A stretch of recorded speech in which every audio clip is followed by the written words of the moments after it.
All right. Thanks for stopping by. Okay, so I want to answer a few questions in this video about people had asked why I chose this van. Let's talk about why I chose it. Because they're tried and true. I mean, this is the GMC Savannah 2500. They really haven't changed these vans much in 20 years. This one's got the 4.8 liter V8 in it. It's the smallest V8 they make, but it's the Vortec. They make two others, like one's a 5.3 and another's a 6.0, but they may have discontinued the 5.3. They also used to make a 4.3 six-cylinder, which was great, but they stopped making that too. The V8 actually gets better gas mileage, so might as well just get the V8. But let me tell you about my experience with these vans. The company I used to work for, we had a fleet of these vans, like 100 of them. Never had any issues. We did have one of them that had a leak around the oil pan, and that was fixed in a couple of hours. So no big deal. Out of all the other vans, they worked fine. I just put this battery in when I went down to visit my dad. I noticed my other one was coming up on 4 or 5 years old, so I just went ahead and replaced it. It was nothing wrong with the old one. I just didn't want to get out here on my trip and need a battery. So I thought, I've got a good place at his house to do it. Might as well go ahead and do it. Back up in that area, that red tape is where I used to have the wires coming in, where I used to charge my house batteries from the alternator, but I did away with that. I have gone all solar all the time now. I just didn't want to put a strain on the alternator. Let me show you another thing about the chassis on this van. Look at the leaf springs under this. Again, this is the 2500 model. That is a lot of leaf springs. This van will tote a lot of weight. There's the frame under there. A lot of dust, but no rust. And that's a good one. Let's say that again. A lot of dust, but no rust. This chassis is beefy. This is a strong machine. I mean, it's built to carry a lot of weight. I mean, it's a cargo van. I like these dock bumpers on the back. You can tell this is meant to work in. They put these rubber bumpers so you can back up to a dock and load up all that cargo. This one I had to twist to the side so the arm of my cargo hitch would go under it. That's the swing out arm. And I just took one of those bolts out, twisted to the side. It's been that way for years. And most of the time the GMCs will come with running boards on them. I don't think the Chevy Expresses do.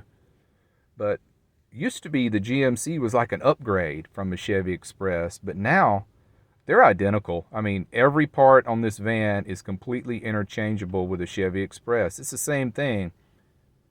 Back in the day, though, if you wanted the upgrade model, you went with the GMC, but not anymore. It's the same thing now. Funny story time. So you see that sign, Clean Tech, and you see 615. I used to have my whole phone number on here. A lot of people have asked about this. Now, you old termers will remember, but I put that sign on my van when I was street parking in the city of Nashville because I was getting the knock from the cops all the time. After I put that sign on, I never got another knock. It's just like the cops are not going to bother you if they think you're a company vehicle. They just don't. So that sign has saved me. Wow. So much dust. Oh, another thing about the front end of these vans that they changed. See how they stick out so long now? I remember up until about mid-90s, they used to be really short. And the engine was really pushed back under the dash. And now they've just kind of brought them out where it's almost as long as a truck. Well, not as quite, but it's easier to get the stuff under there now. It's not so crammed in there like sardines like it used to be. Ooh, that might be a little low. I might have a little coolant added there. Let's see, let me read this. Yeah, I don't know what the pressure system is on this. I might just take that in next time and get them to add a little bit to it. I don't know. I could undo the reservoir there and just add some to it. Yeah, I can do that. Just make sure I use Dexos and not the green stuff. It's got to be the red coolant in this engine. This engine's very particular about what oil and what coolant you use, so you got to use the Dexos approved stuff.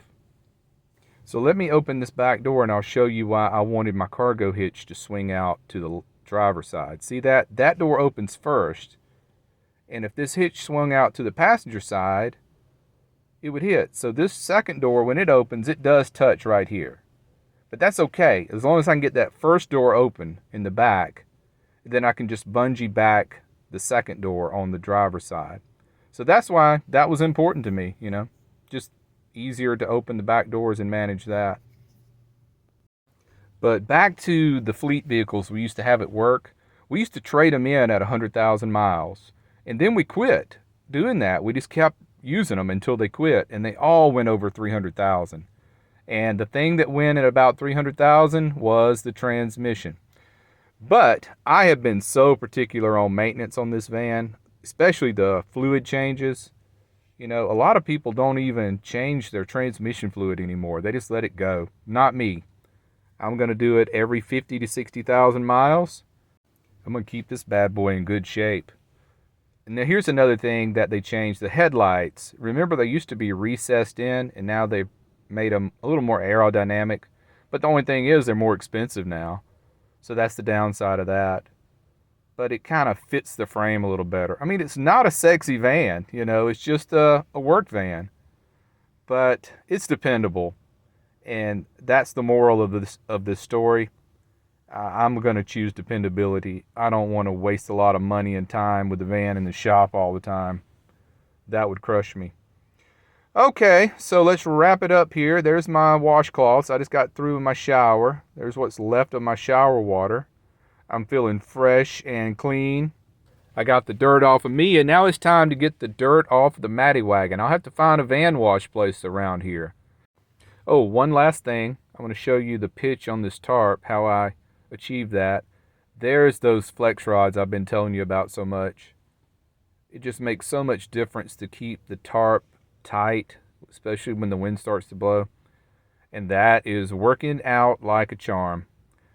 All right, my friends. Again, I appreciate you stopping by. Take care, be well, and smash the bell.